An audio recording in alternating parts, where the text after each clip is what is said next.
Nah, ini yang perlu difahami, bahwa ketika kita mulai memberi, Allah pasti beri, cuma cara Allah beri tidak kita sadari. Bahkan mungkin bisa jadi lebih banyak daripada yang kita fikirkan. Kita fikirnya 5 juta yang Allah beri, tapi Allah bisa balas infak kita dengan cara memberi rezeki dari jalan-jalan yang kita tak sadar. Apa dia? Tidak ada. Maka yang wali, yang wajib tanggung jawab. Nah, jadi pemberi nafkah itu kita apa? Ini laki-laki. Ya, selama kita masih mampu, kuat, sehat, wajib mencari nafkah. Kalau tidak cari, dosa. Jadi Allah ingin mengatakan, Rasulullah ingin mengatakan apa? Kalau engkau ingin bersedekah, sedekah dulu kepada orang yang wajib engkau tanggung nafkah. Siapa yang wajib kita tanggung? Assalamualaikum warahmatullahi wabarakatuh. Banyak sekali pertanyaan jamaah, Ustadz kasih kami channel untuk kajian anak-anak muda. Di antara anak muda berasal dari Aceh, luar biasa. Channelnya Maulizul Akbar Nak. Tonton, subscribe, like, share, komen. Assalamualaikum warahmatullahi wabarakatuh.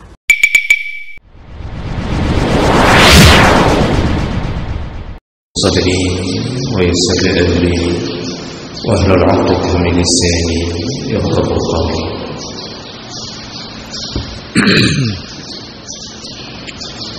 Segala puji bagi Allah, kemudian salawat dan salam kepada Rasulullah, pada keluarga dan seluruh sahabat-sahabatnya. Bapak Ibu jamaah salat subuh yang Allah muliakan insyaallah, kita akan sambung kembali hadis tentang anjuran bersedekah. Di pertemuan yang terakhir kita sudah membahas hadis dari Abi Hurairah,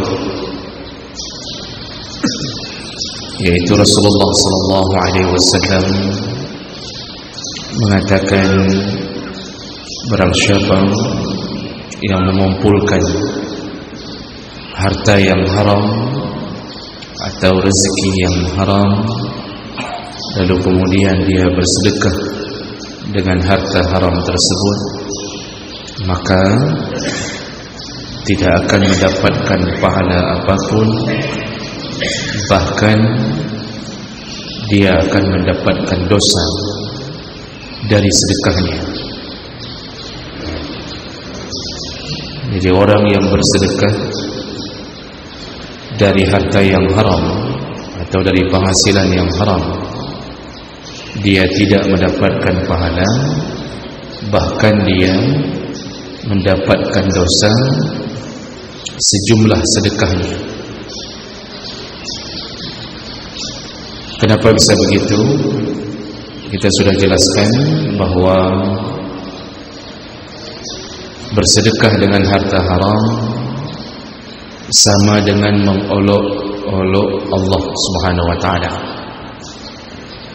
sama dengan melecehkan kekuasaan, keagungan Allah Subhanahu wa taala.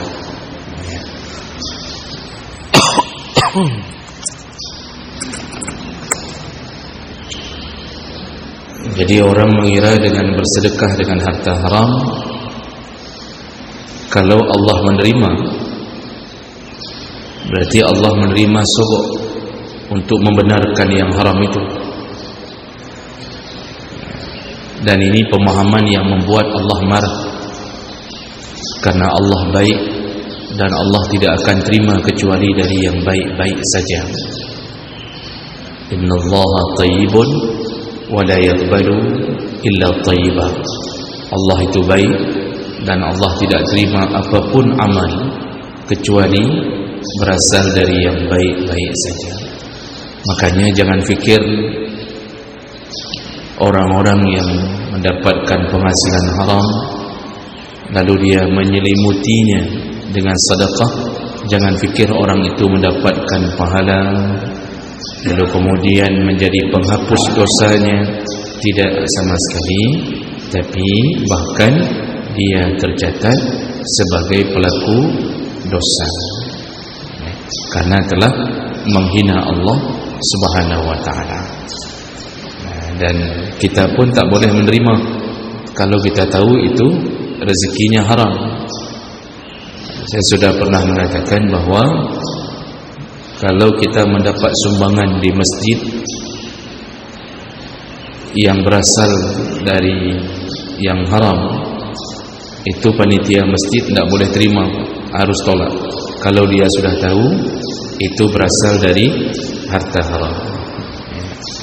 Tapi kalau tidak tahu, lalu kemudian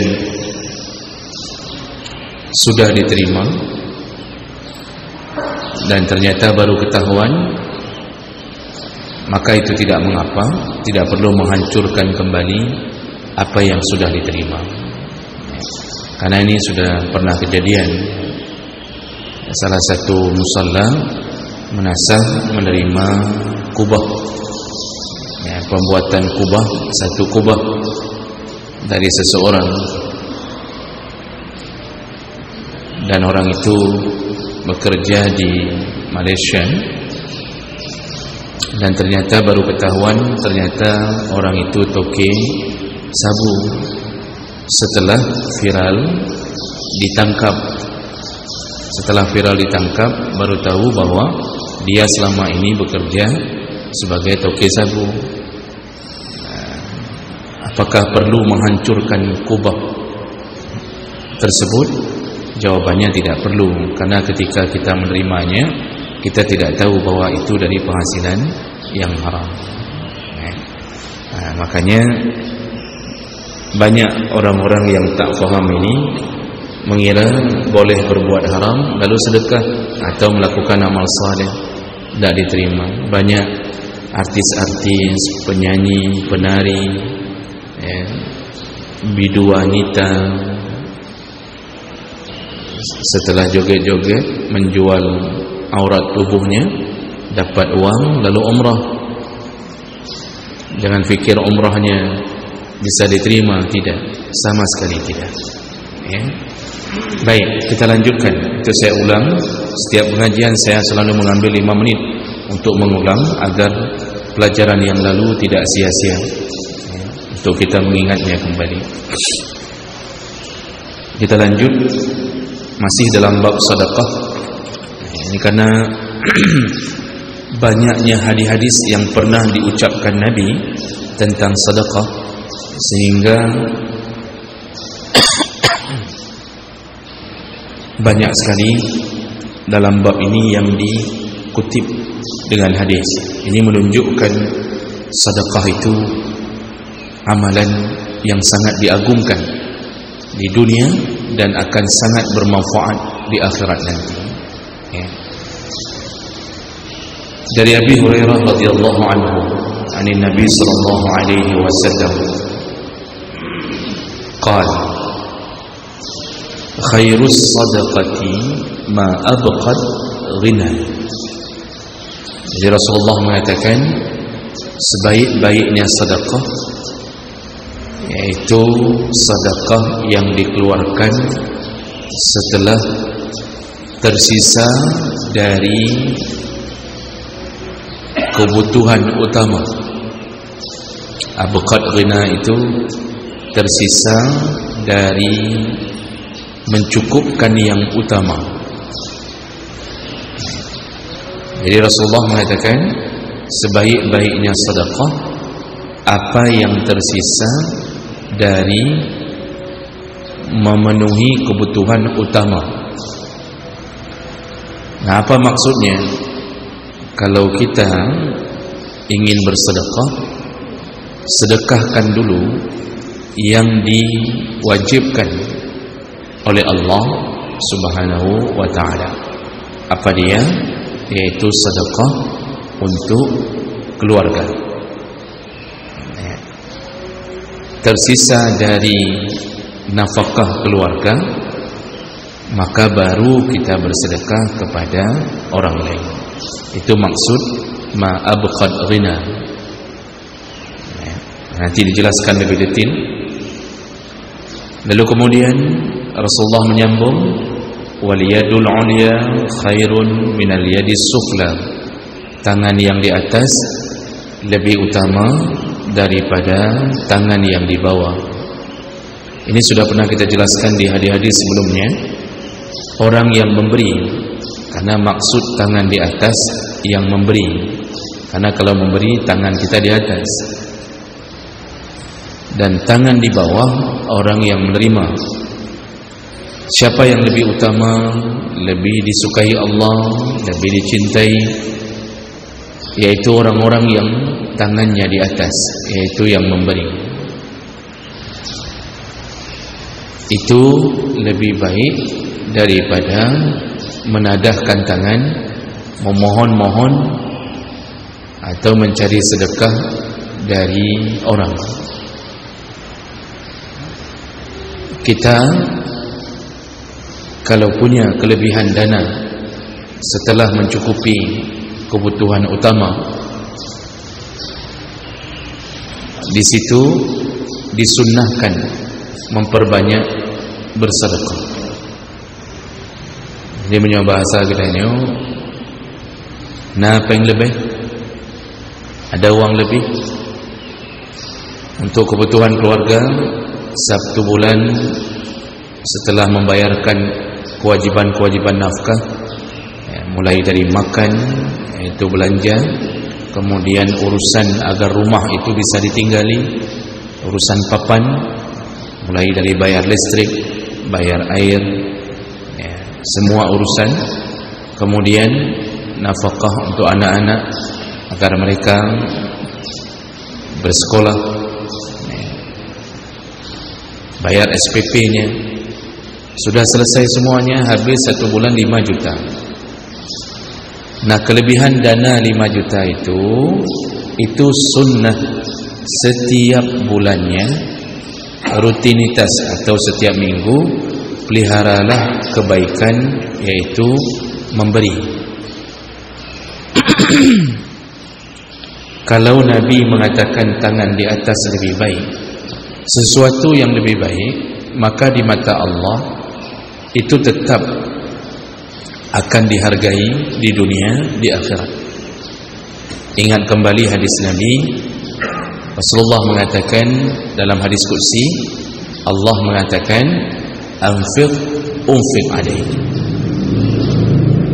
Kalau engkau memberi infak kepada orang lain, maka aku akan memberi infak kembali kepadamu. Ini konsep kesejahteraan hidup. Memberi, maka pasti dapat pemberian dari Allah. Tentu yang namanya pemberian dari Allah itu lebih daripada apa yang kita keluarkan. Kita kasih ke orang satu bulan 500 ribu, kita jatahkan ke anak yatim, uang jajan anak-anak yang miskin, atau kita belikan beras kepada tetangga yang janda, ya, atau siapa saja yang dibutuhkan. 500 ribu per bulan, itu yang sanggup kita beri, dan itu rutinitas kita. Maka coba lihatlah bagaimana Allah memelihara kehidupan kita, karena setiap kebaikan di sisi Allah dibalas 10 kali lipat minimal. Itu catatan pahala ditambah dengan keberkahan. Mungkin ada orang yang mengira, Ustaz, saya setiap bulan kasih 500 ribu, saya dengar-dengar paling kurang dibalas 10 kali lipat. Nanti 500 ribu kali 10, 5 juta. Tapi kok saya gaji tidak naik-naik sudah 10 tahun. Jadi ada orang yang mengira bahwa yang dimaksud dengan ditambah itu dikali 10, dia merasa bahwa kok tidak berubah, gaji saya tetap sudah 10 tahun begitu saja. Nah, ini yang perlu difahami, bahwa ketika kita mulai memberi, Allah pasti beri, cuma cara Allah beri tidak kita sadari. Bahkan mungkin bisa jadi lebih banyak daripada yang kita fikirkan. Kita fikirnya 5 juta yang Allah beri, tapi Allah bisa balas infak kita dengan cara memberi rezeki dari jalan-jalan yang kita tak sadar. Apa dia? Contohnya, kita diberikan kesehatan yang kalau seandainya dalam takdir Allah kita perlu sakit yang menghabiskan dana setiap bulan sampai jutaan untuk membeli obat, kemudian kita harus cek medical check up, kemudian macam model kita harus rutinitas selayaknya dalam catatan Allah kita akan terjadi itu. Cuma karena kita sering bersedekah, Allah hapuskan takdir itu, Allah gugurkan takdir itu, sehingga sampai hari ini kita masih sehat. Paling sakit kita sakit ringan-ringan Pak, yang cuma butuh kalpanak dengan la segar, tuum dalam belau la segar, padung la segar, 1000 Pak. Begitu sedikit merasa panas dalam, minum la segar, udah dingin dalam, sudah tak panas lagi, selesai di situ. Oh, ada kutu air, kurang, panu, kalpanak 5.000, 10.000, selesai. Yang selayaknya dalam catatan Allah kita ada waktu untuk sakit. Cuma karena kita sering bersedekah, karena salah satu yang menyebabkan Allah ringankan urusan masalah sakit adalah sedekah. Nah, di sana Allah sudah hapus itu. Kita tidak sadar karena kita merasa kapan Allah balas? Yang sehat selamanya, yang kenyang Allah balas. Bahkan kalau dihitung-hitung sudah ratusan juta Allah hemat. Allah buat kita hemat, tidak perlu keluarkan. Dengan apa? Rutinitas memberi. Oh, ada kalanya sudah sering memberi tapi tetap sakit, maka kita perlu faham di sisi yang lain Allah sudah balas. Apa dia? Allah selamatkan anak-anak kita. Anak kita dibuat pintar sehingga dapat beasiswa, lanjut S1 dalam keadaan beasiswa, 4 tahun kuliah, tidak bayar sedikit pun, bahkan dia berhasil lolos ke luar negeri yang diberikan uang saku. Sekarang yang kuliah 4 tahun, kalau bapak hitung, kalau bapak punya anak, mengkuliahkan anak, yang satu orang anak kuliah saja sudah berapa puluh juta Pak habis, belum jajan dia, laptop dia, makan dia, kosnya dia. Tapi karena kita sering bersedekah, Allah buat anak kita dapat beasiswa, dan Allah sudah balas itu, cuma kita tak sadari. Nah, makanya manusia ini kan punya sifat melupakan nikmat tapi menghitung-hitung musibah. Nah, namanya kanud. Allah mengatakan itu dalam Al-Quran, innal insana lirabbihi lakanud. Sesungguhnya manusia berhubungan dengan Tuhannya, dengan Allah, lakanud, betul-betul kanud. Apa itu kanud? Kanudun artinya suka melupakan nikmat tapi suka menghitung-hitung musibah. Jadi punya musibah bacut ingat tapi sedikit musibah untuknya selalu diingat-ingat, saya pernah begini, pernah, nikmat yang penuh untuk dirinya dia lupakan. Nah, itu sifat kita kata Allah Subhanahu wa taala. Nah, jadi Bapak Ibu yang Allah muliakan, setelah Nabi mengatakan berilah sedekah setelah engkau cukupkan kebutuhan utamamu, kemudian tangan di atas lebih bagus daripada tangan di bawah. Maksudnya berusahalah istiqamah untuk bersedekah. Jadi sebelum kita lanjutkan Bapak Ibu, satu lagi perlu kita fahami, sedekah itu Pak, kalau bisa jangan ilap-lap. Sedekah itu kalau bisa jangan kambuhan, tapi dirutinkan. Setiap bulan itu rutin. Kalau kita masuk uang ke rekening, tidak usah pikir panjang. Kalau kita target untuk keluarga sudah cukup sekian, itu yang transfer ke rekening orang-orang miskin. Tapi biasanya orang miskin tidak ada rekening. kasih langsung atau masukkan ke rekening pesantren atas nama anak yatim atau siapa, itu langsung kirim Pak tiap bulan. Jadi jangan kiban nak sedekah bulannya sang dongeng ile, padahal wang masuk tapi dia dilap-lap kambuhan. Kalau sedang enak hatinya dia sedekah, sedang tak enak hati dia tak sedekah. Itu tak baik. Walaupun baik, tapi yang model begitu tidak sebaik orang yang istiqamah.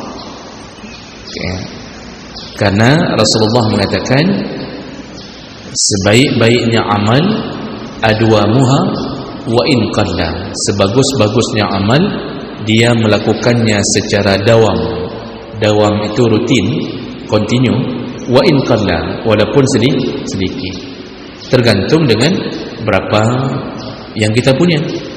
Setiap bulan kita cuma mampu memberi sedekah ke orang 100.000, tapi lakukan dengan rutin.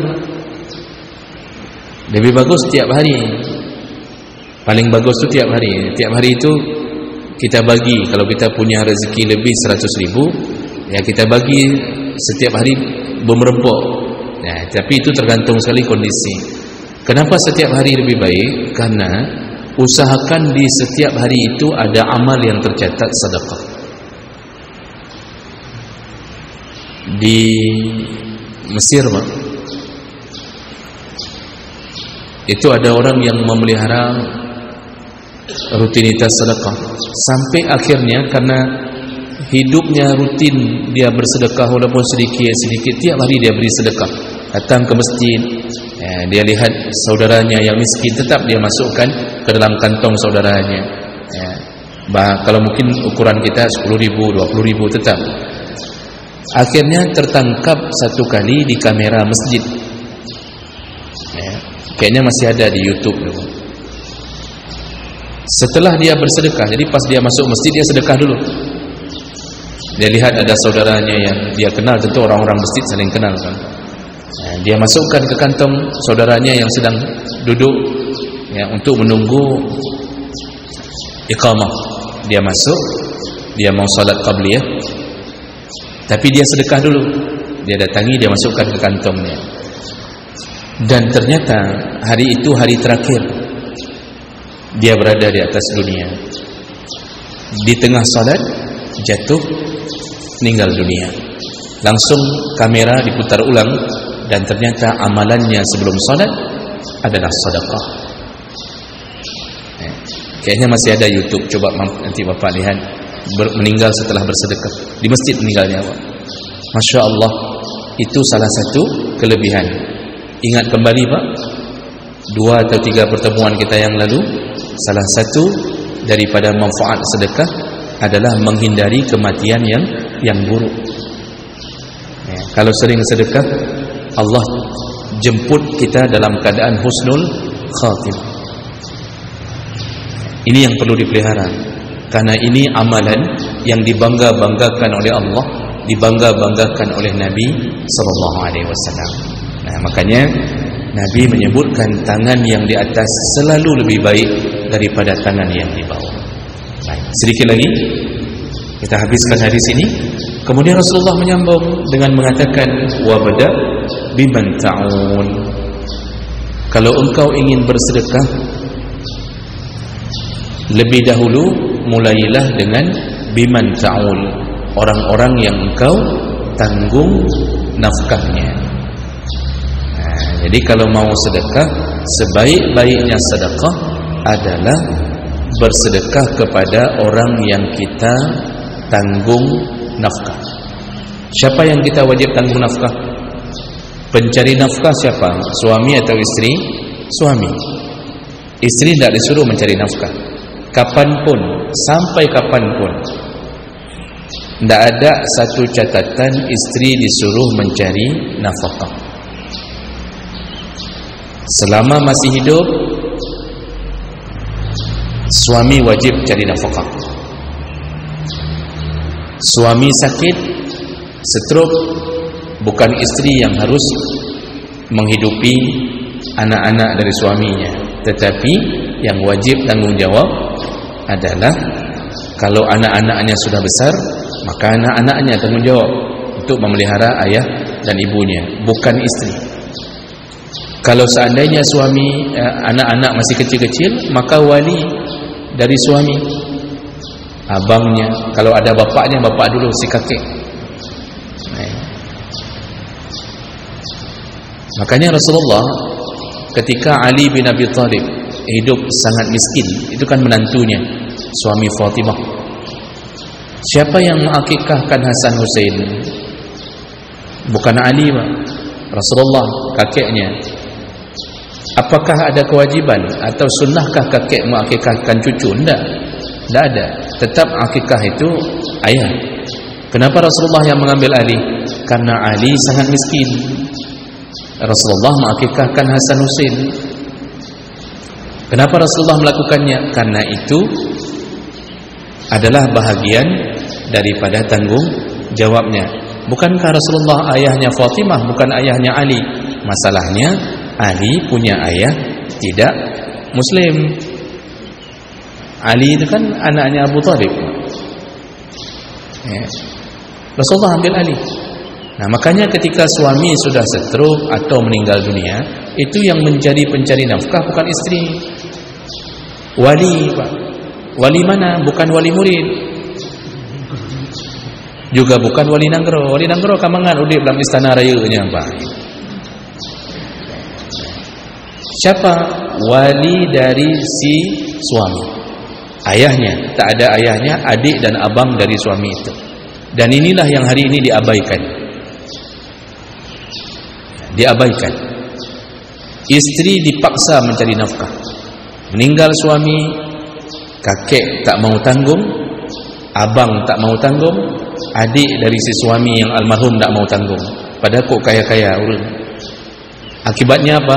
Si istri terpaksa bekerja, jualan nasi gurih, jualan lontong. Itulah yang disebut dengan orang-orang pendusta hari pembalasan, yaitu dia tidak memelihara anak yatim. Siapa yang disebut tak pelihara anak yatim? Wali, Pak. Katanya gaduh dah fikir bawahnya pelihara anak yatim yang tanggungjawab pemerintah berdasarkan Undang-Undang Dasar pasal 33. Pasal berapa tu memelihara anak yatim? 33 34 ya. Dulu saya hafal masa Soeharto, Pak. Sekarang sudah tak hafal lagi. Itu kita tengok, padahal tanggungjawab wali yang paling kuat itu. Itu dosa itu wali itu. Kalau ada keponakannya yatim lalu mamaknya sampai hancur-hancuran hidup memelihara anak yatim ini, itu yang paling banyak sekarang. Wali kapan datang ke rumah, watai bagi warisan. Watai kamu lagi warisan, katruk wali, katruk pak cik nyon, tiban kamu nyon segala macam, watai pelihara anak yatim, dia tak ada. Bahkan tak peduli. Itulah orang-orang yang akan melihat bagaimana murkanya Allah, dia telah melantarkan anak yatim. Sampai anak yatim kalau dia laki itu sampai baligh wajib kita pelihara sebagai wali. Maka istri tidak pernah dibebankan untuk mencari nafkah walaupun kenyataannya berbeda. Oh, meninggal suami ini ditanggung oleh wali, rupanya wali pun tak mau tanggung, maka istri itu disuruh tunggu suami yang baru. Kalau ada yang mau tentunya kan. Apakah suami baru wajib menanggung nafkah anak-anak tirinya, anak bawaan istri? Tidak juga. Itu tetap tanggungan wali. Jadi perempuan itu bukan orang mencari nafkah. Allah menyebutkan wa 'alal mauludi lahu rizquhunna wa kiswatuhunna bil ma'ruf. Semua anak itu wajib ditanggung oleh ayahnya, pakaian mereka, rezeki mereka. Oh, kalau tidak ada, maka yang wali yang wajib tanggung jawab. Nah, jadi pemberi nafkah itu kita, Pak. Ini laki-laki. Ya, selama kita masih mampu, kuat, sehat, wajib mencari nafkah. Kalau tidak cari, dosa. Jadi Allah ingin mengatakan, Rasulullah ingin mengatakan apa? Kalau engkau ingin bersedekah, sedekah dulu kepada orang yang wajib engkau tanggung nafkah. Siapa yang wajib kita tanggung nafkah? Istri, anak-anak, Kalau orang tua kita miskin, maka orang tua juga masuk bahagian daripada tanggung jawab nafkah. Orang tua kandung. Oh, mertua miskin, mertua pun wajib kita tanggung nafkah. Kenapa begitu? Karena kita telah menculik anaknya.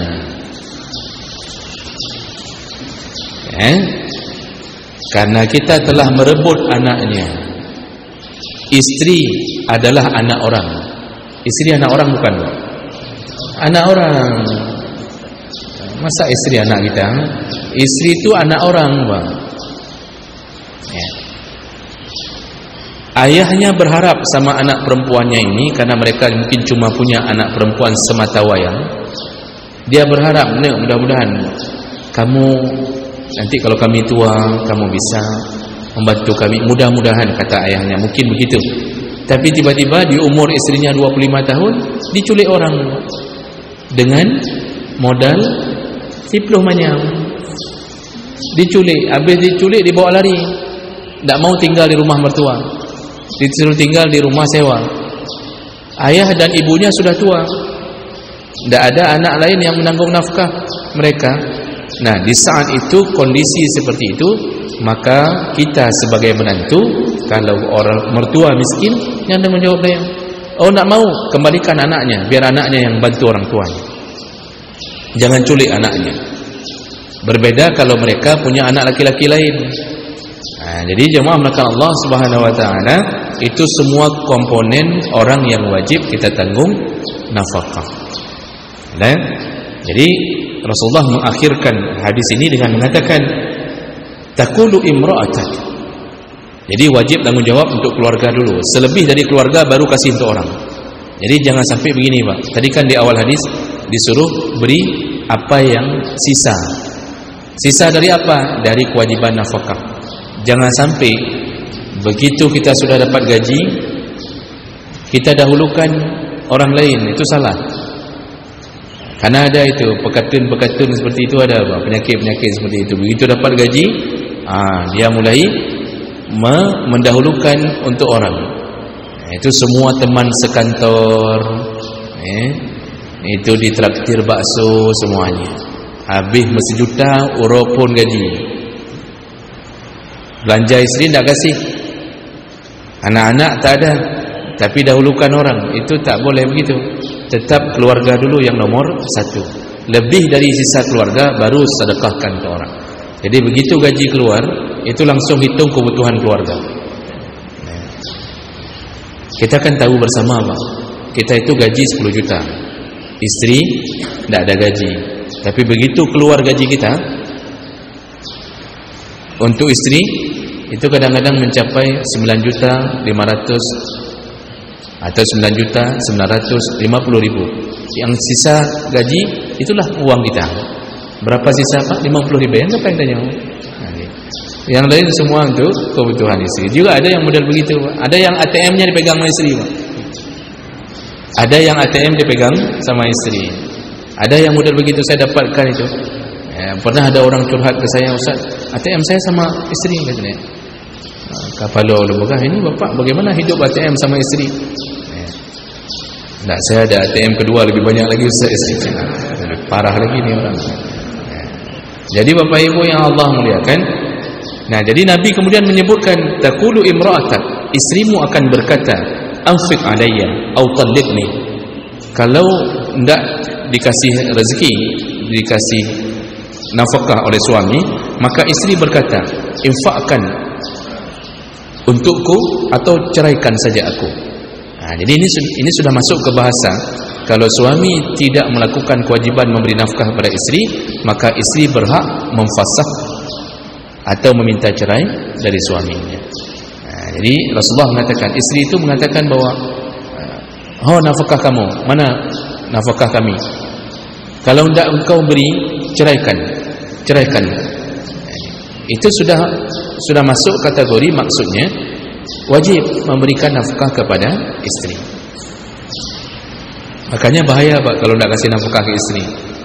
Pertama, boleh minta cerai, tidak dikasih cerai sama suami, tidak diceraikan, istri berhak gugat cerai, fasakh.